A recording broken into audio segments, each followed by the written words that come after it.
3장 1절, 2절입니다.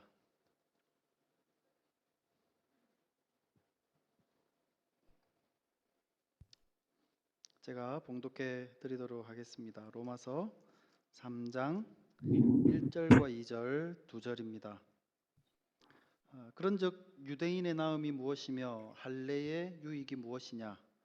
범사에 많으니 우선은 그들이 하나님의 말씀을 맡았음이니라. 아멘.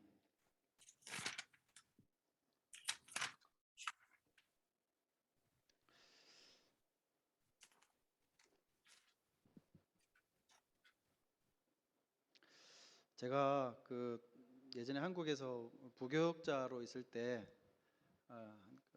한 교회에서 설교를 하던 중에 음주와 관련한 설교를 한 적이 있습니다. 그것을 가지고 설교한 건 아니고 관련한 내용이 언급을 한 적이 있는데, 당시에 이제 같이 제가 모시고 있던 담임 목사님은 성도는 술을 입에 대서는 안 된다는 생각을 이제 갖고 계셨던 분이셨는데, 이제 제가 했던 설교의 포인트는 조금 달랐습니다.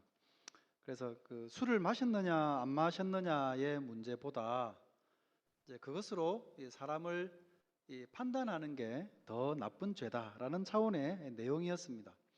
물론 에베소서 5장 말씀에도 있는 것처럼 술 취하지 마라, 이는 방탕한 것이다 라는 말씀이 거기에도 있는 것처럼, 술은 과하게 되면 분명히 사람의 이성을 잃게 만들기도 하고 분명히 죄를 짓게 만드는 가능성이 더 많아지는 것은 분명하기 때문에 성도에게 결코 권장할 만한 것은 아니라는 전제는 했지만, 중점을 둔 것은 그 포인트가 아니었습니다.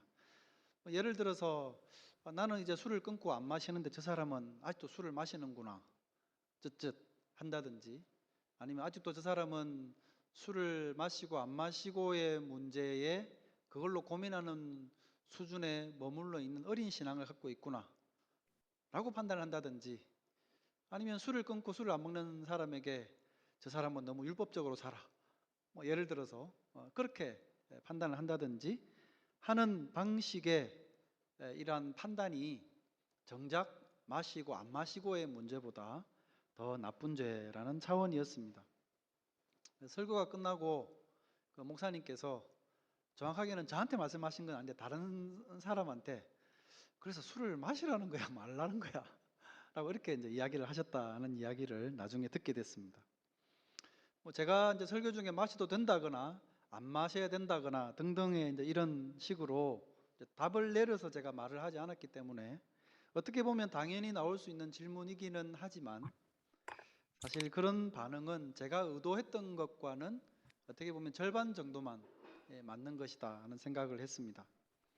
저는 성도님들로 하여금 이 문제를 스스로 판단을 해서 술을 마시는 문제가 자체보다도 그것이 유익이 되고 얼마나 덕이 되느냐의 기준에 따라서 판단을 해보시라고 하는, 어떻게 보면 열린 답변이었기 때문에 이 질문을 다시금 스스로에게 던져본다는 것 자체는 제 의도의 절반 정도와는 맞다고 할 수 있겠습니다.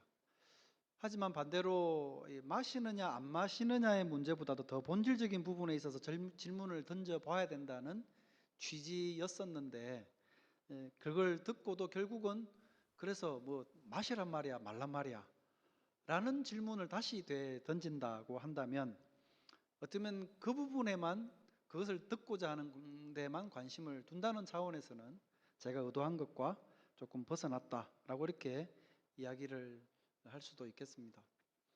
왜 이런 말씀을 이제 드리는가 그러면, 오늘 본문 말씀에서 보면 바울 사도가 가르쳐주는 이 가르침이 독자들로 하여금 그 참 뜻을 이해하는데 갑자기 어려움을 주고 있기 때문에 그렇습니다.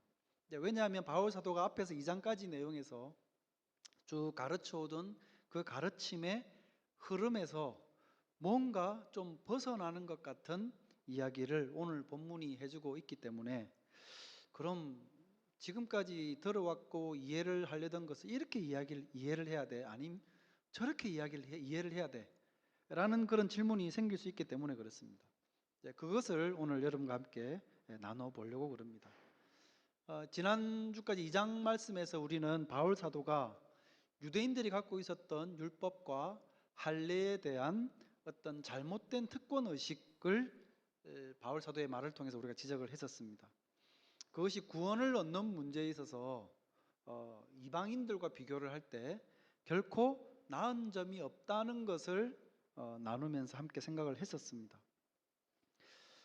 자, 그렇다고 한다면 하나님께서 역사 가운데에서 유대인들을 택하셔가지고 유대인들에게 구약의 시대 때부터 저들에게 특별히 주셨던 율법이며 할례에 대한 규례며 그 외에 많은 하나님의 특별한 그 백성과 함께 하셨던 그 모든 그 유산들은 그러면 도대체 아무런 유익이 없는 건가? 그러니까 할례를 받지 않은 이방인이라 하더라도 율법을 계명을 잘 지키면 할례 받은 것과 똑같은 취급을 그러니까 대접을 받고 또 진정한 유대인으로 태어나지 않았지만 율법을 지키면서 살아가면 계명을 지키면 그 사람은 유대인이 아니어도 유대인과 같은 취급을 받는 것이 되었다라고 한다면 그러면 인종적으로 유대인으로 태어나는 것과 육체적으로 할례를 몸에 가하는 것 이것의 유익은 어떻게 보면 이렇게 다시 질문을 던지는 게 좋겠습니다. 과연 그러한 것들이 유익한 게 있기는 있는가? 라고 이렇게 질문을 던질 수도 있겠습니다. 자, 이렇게 질문을 던져본다면 지금까지 우리가 2장까지 말씀을 읽어오면서 바울 사도가 가르쳤던 그 가르침에 기초해서 볼 때는 바울 사도로부터 우리는 이런 답을 기대하게 되어집니다. 그래, 당연히 그것은 하나님의 구원을 얻는 데 있어서는 이제는 아무런 유익이 없어. 왜냐?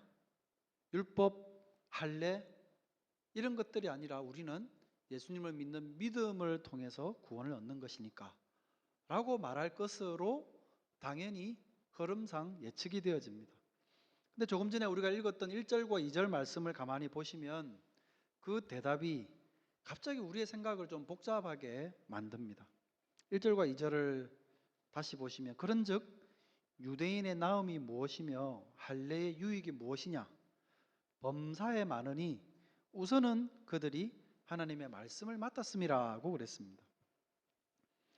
유대인과 할례와 율법 뭐 이런 것들의 유익이 믿음 안에서는 더 이상 의미가 없는 것처럼 이야기를 쭉 해오더니 갑자기 유익이 있답니다. 그것도 범사에 유익이 많답니다.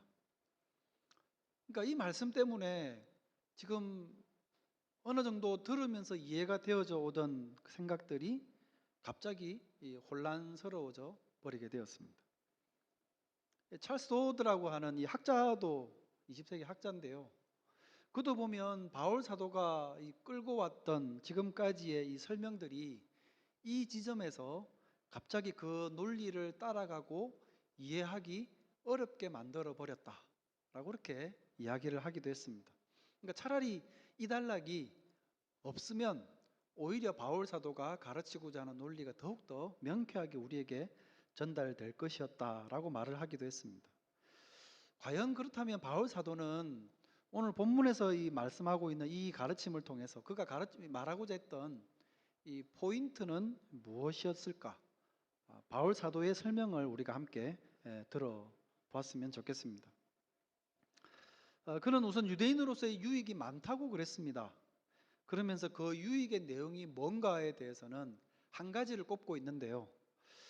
그것을 조금 이따가 이제 나눠 보긴 하겠는데 그 유대인으로서의 유익은 사실은 그 오늘 본문 말고 나중에 9장에 가면 훨씬 더 상세하고 아주 깊게 많은 것을 이야기하면서 바울 사도가 다뤄주고 있습니다. 왜 지금 범사에 많다고 이야기를 해놓고 3장에서는 이야기를 하지 않고 9장에 가서 뒤에 가서 좀 더 긴 장을 할애해서 설명을 하고 있는지 배경과 이유가 무엇인지에 대해서는 나중에 이제 다시 다루기로 하고 오늘 본문 말씀 가운데서 바울 사도가 이 유대인의 유익으로 꼽고 있는 그 한 가지를 생각해 보겠습니다. 그가 꼽았던 유대인으로서 유익 한 가지가 뭔가 그러면 하나님의 말씀을 맡았던 민족이라는 사실이라고 이야기를 합니다. 그가 그 유대인들이 갖고 있던 유익은 하나님의 말씀을 갖고 있었기 때문이다. 이것이 유대인들의 유익이다 라고 이야기를 했습니다. 이 당시에는 신약 성경이 이제 확정되지 않았던 시기였기 때문에 당연히 여기서 말하는 하나님의 말씀이라고 그런 것은 지금 우리 신약 성경이 아니라 구약 성경을 말하는 것이죠. 말씀을 맡았다고 되어 있는 표현을 보면 수동태로 되어 있습니다. 말씀이 저들에게 맡겨졌다는 겁니다. 그러니까 하나님이 저들에게 말씀을 맡겨두었다는 거죠. 말씀하시는 하나님, 약속하시는 하나님, 언약하시고 행동하시는 하나님, 이 모든 것들이 그 말씀 속에 집약이 되어 가지고 그 하나님의 계시가 이 유대인들에게 구약적부터 맡겨졌었다는 겁니다. 그런데 이곳에 대한 유익이 없는 것처럼 이야기를 했는데 여기서는 다시 많다고 이야기를 하는 거죠. 이방인들은 자기들을 점검하는 도구가 뭐라고 그랬었습니까? 윤리, 도덕, 스스로가 갖고 있는 양심밖에 없다 그랬습니다. 그리고 이러한 것들은 하나님께로 이 회개할 수 있는, 회개하게 하는 길로 인도하지는 못하는 것입니다. 그런데 유대인들은 어떻습니까? 이 말씀에 비추어서 자기의 모습을 깨닫고 하나님께 회개까지 할 수 있는 길로 나아갈 수 있는 길이 열려져 있었습니다.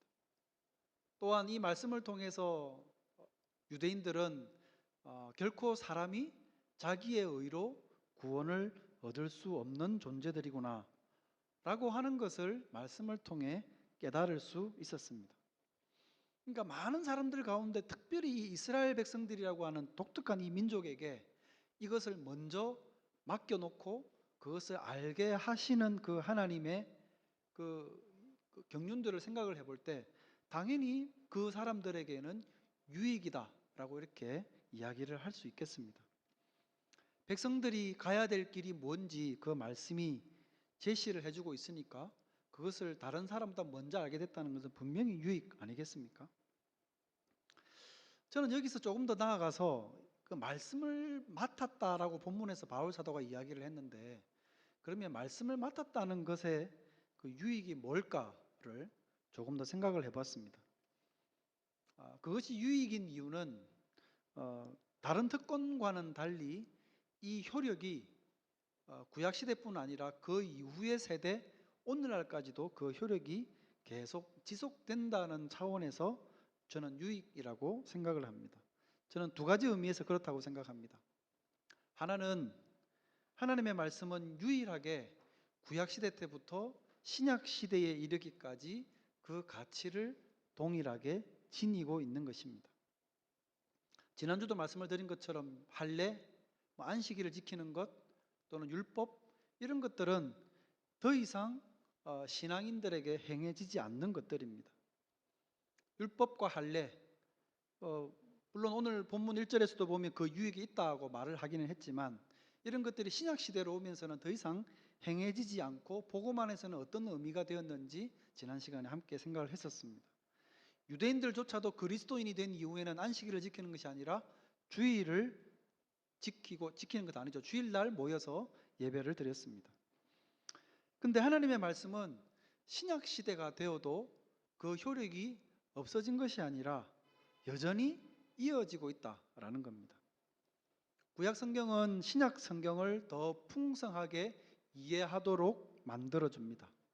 역사 속에 담아놓으신 하나님의 뜻을 더 깊이 발견할 수 있도록 만들어줍니다. 구약 성경을 통해서 우리는 신약을 보면 성육하신 그리스도를 더 분명히 확신하게 됩니다. 오신 그리스도 그리고 그분이 하신 일, 그분에 대한 증거를 하고 있는 신약 성경뿐만 아니라 오실 그분에 대해서 말씀하고 미래를 바라보며 던졌던 그 많은 선지자들의 메시지를 통해서 우리는 더 그리스도를 분명하게 알게 되어집니다. 우리가 복음을 더 바르고 확신 있게 알 수 있기 위해서 신약과 더불어 구약 성경도 반드시 필요합니다. 이것을 구약 성도들이 먼저 소유하고 있었으니 저들에게 분명히 유익이었습니다. 그리고 또 하나는 이 하나님의 말씀이야말로 유대인들이 이방인들과 함께 공유할 수 있는 유일한 유산이라고 할 수 있습니다. 반복해서 언급을 드리면 할례, 안식일, 율법 이런 것들은 유대인들에게 모두 주어진 것이라 말씀을 드렸습니다. 구약의 성전은 분명히 예루살렘이 있고 예수님도 유대인으로 태어나셨습니다. 그러니까 새 시대가 되었으니 예수님이 유대인이 아니라고 할 수는 없는 것 아니겠습니까? 이런 역사적인 사실은 분명히 유대인들에게 해당되는 것입니다. 근데 말씀은 이방인들도 똑같이 공유할 수 있습니다. 인종과 세대를 초월해서 전 세계 사람들과 연결할 수 있는 것이 바로 하나님의 말씀입니다. 유대인들이 갖고 있었던 과거의 성경이 지금 우리들과도 연결될 수 있다는 이 사실이 유대인이 가졌던 유대인으로서의 유익임에 틀림이 없습니다. 이런 두 가지 이유에서 하나님의 말씀을 맡았다는 것은 특별한 유익입니다. 저는 이제 이 말씀의 유익을 앉아 계시는 지금 우리들에게 한번 적용을 시켜봤으면 좋겠습니다. 우리는 유대인이 아니잖아요. 말씀으로 따지면 우리는 이방인입니다. 성경을 원래 소유하지 않았던 민족인 우리들에게 신약 시대 이후로 우리 손에 하나님의 말씀이 들려져 있습니다. 이제는 편하게 읽고 이해할 수 있는 우리가 편한 글자로 번역된 성경이 있습니다. 우리 인생 가운데서 이 기록된 성경 말씀보다 우리 영혼에 더 큰 유익을 주는 게 뭐가 있을까? 저는 당연히 없다고 생각합니다. 성경이 없다고 한다면 우리는 믿음을 어디서 배울 수 있을까요? 어디서 생명에 이르는 길을 찾을 수 있을까요? 성경이 없다면 우리는 분명히 큰 혼란에 빠질 것이고 어쩌면 그 길이 있는지조차 모를 것입니다. 엄한 곳에서 엄한 것을 추구하며 살아갈 수도 있습니다. 우리 생애의 가장 중요한 이 생명의 문제를 사람들이 기록된 성경이 아닌 사람들이 전해 듣고 전해주는 말로 통해서 우리가 거기에 의존해서 믿음을 갖게 된다고 생각을 해보십시오. 어떤 결과를 낳게 될 것 같으십니까? 1세기 말에서 2세기 초를 거쳐서 살았던 이 말시온이라고 하는 시대의 신학자가 있었습니다. 근데 그는 오늘 본문과 관련해서 이런 주장을 했습니다.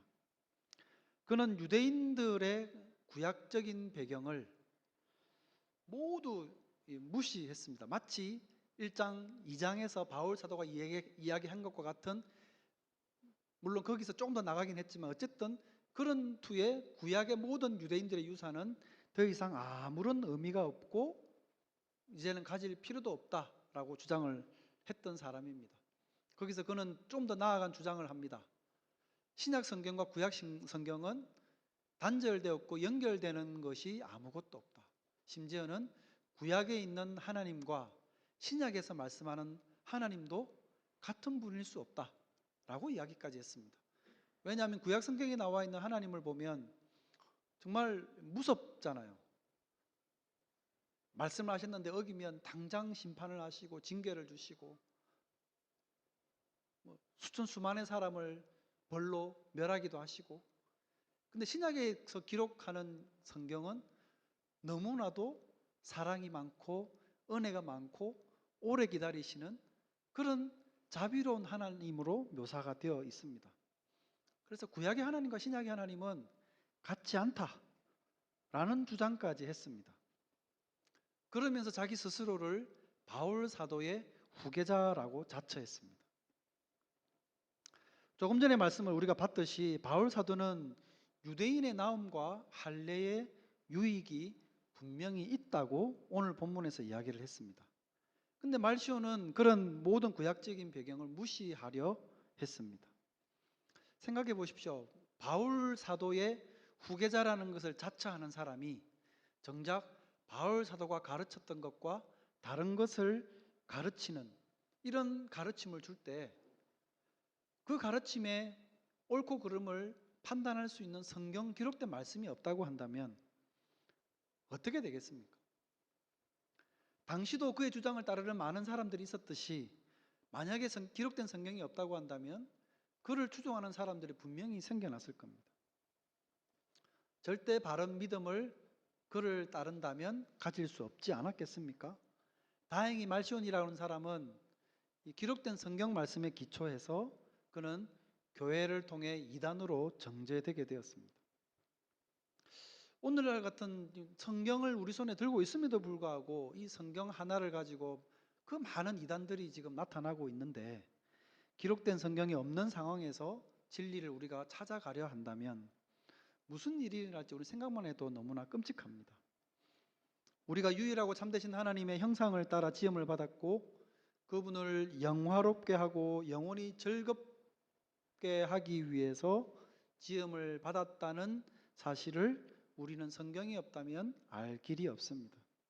어떻게 하면 우리가 하나님께로 나아갈 수 있는지, 어떻게 하면 이 죄의 문제를 해결할 수 있는지, 어떻게 살아가는 것이 바른 성도로서의 삶인지, 지금 우리가 사는 현세의 삶은 장차 우리가 이르게 될 하나님의 나라와 어떠한 연결고리가 있는지, 어떤 방식으로 연결되어져 있는지 어떻게 우리가 알 수 있겠습니까? 이 말씀이 지금 우리들에게 있는데 여러분은 이 말씀을 통해서 그러면 어떠한 실제적인 유익을 얻으면서 살아가고 계십니까? 성경은 우리에게 너무나 많은 유익을 주지만 두 가지만 말씀을 드리겠습니다. 성경은 우리에게 구원의 길을 가르쳐 줍니다. 너무나 당연하고 마땅한 일이죠. 이야기죠. 성경이 구원의 길과 구원의 방법을 가르쳐 준다는 것을 믿기 때문에 어쩌면이 아니죠. 그런 믿음을 때문에 우리는 여기에 와서 예배하는 자리에 앉아 있습니다. 요한계시록 말씀에 보면 이 예언의 말씀을 읽는 자와 듣는 자와 그 가운데 기록한 것을 지키는 자는 복이 있다 그랬습니다. 여기서 말하는 복이란 생명의 복을 말합니다. 우리가 새해가 되면서 복 받으시라, 새해 복 많이 받으시라, 여러 가지 복이 있겠지만 생명의 복을 이 말씀을 읽는 자와 듣는 자와 그 가운데 기록한 것을 지키는 자가 얻게 되어진다 말씀합니다. 여러분은 이 성경을, 생명을 얻게 하는 이 성경을 배우는데 힘을 쓰고 계십니까? 혹시 어떠십니까, 여러분은? 혹시 이 말씀을 배우는데 게으르시다면 그 이유가 뭐라고 생각하십니까? 아직 우리는 듣고 배워야 할 것이 너무나 많습니다. 성경을 읽고 배우는 것은 신자가 이 교회 생활을 이만큼 했으면 그래도 이 정도쯤은 알아야지 하는 그런 기준에 맞추기 위함이 당연히 아닙니다. 성경 공부는 그냥 옵션 정도로 생각을 하는 분도 있을지 모르겠습니다. 성경을 배우는 이유는 우리가 믿음을 갖기 위함입니다. 벌써 믿는데요. 그러나 바른 믿음을 우리는 가질 필요가 있습니다. 전통에 매여 있지 않는 믿음을 말씀을 통해 배워야 됩니다. 또한 우리가 믿고 있다고 스스로 알고 있는 그 믿음을 점검하기 위해서도 우리는 말씀을 배워야 합니다. 더 깊은 확신을 갖기 위해서 말씀을 배워야 되고, 읽고 묵상할수록 구원을 준비하시는 하나님의 풍성함을 더 깨닫게 되어집니다. 그러므로 우리는 말씀을 더욱더 가까이 하고 읽고 배울 수 있어야 됩니다. 저는 목회자이기 때문에 늘 설교를 준비하면서 당연히 성경을 보고 공부하고 또 그렇게 하면서 또 새로운 것을 많이 배우게 됩니다. 새로운 것을 배우게 되면서 그 안에 있는 놀라운 비밀들을 조금씩 지금도 깨달아 가고 있습니다. 목사의 유익이라면 유익이라 할 수 있겠죠. 하물며 여러분들은 더 그렇지 않겠습니까? 사람이 어떻게 해서 거듭나게 되어집니까? 베드로는 이렇게 말합니다. 너희가 거듭난 것은 썩어질 씨로 된 것이 아니요 썩지 아니할 씨로 된 것이니 살아있고 항상 있는 하나님의 말씀으로 되었느니라.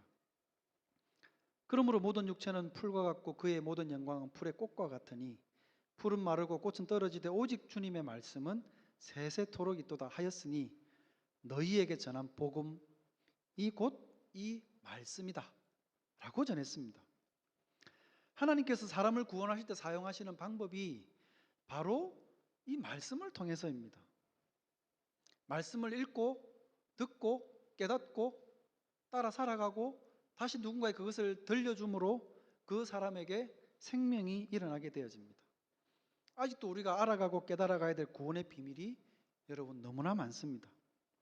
또 하나 성경은 우리가 구원받은 백성으로서 어떻게 살아갈 수 있는지 바른 지침을 알려줍니다. 여러분 잘 아시는 디모데후서 3장 말씀에 모든 성경은 하나님의 감동으로 된 것으로 교훈과 책망과 바르게 함과 의로 교육하기에 유익하다 그랬습니다.